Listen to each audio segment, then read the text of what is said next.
సీనియర్లు జూనియర్లు అన్న తేడా లేకుండా వరుస పెట్టి అందరికీ కెరీర్ బెస్ట్ ఆల్బమ్స్ ఇచ్చిన దేవిశ్రీ ప్రసాద్ ఇప్పుడు తెలుగు ఇండస్ట్రీకి దూరం అయిపోతున్నాడా? స్టార్ హీరోలు డిస్టెన్స్ మెయింటైన్ చేయడమే కాకుండా ఇప్పుడు రామ్ లాంటి మిడ్ రేంజ్ హీరోలు కూడా దేవిశ్రీతో మ్యూజిక్ వద్దులే అనుకుంటున్నారా?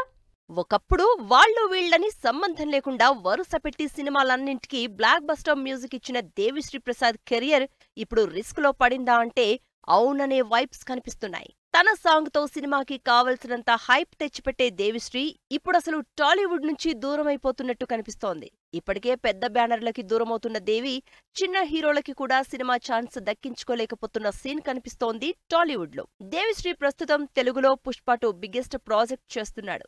అయితే రకరకాల కారణాలతో పుష్ప 2 షూట్ డిలే అవడం, దాంతో రికార్డింగ్ డిలే అవడంతో లాస్ట్ మినిట్ లో వేరే మ్యూజిక్ డైరెక్టర్లతో సినిమా కంప్లీట్ చేస్తున్నారు.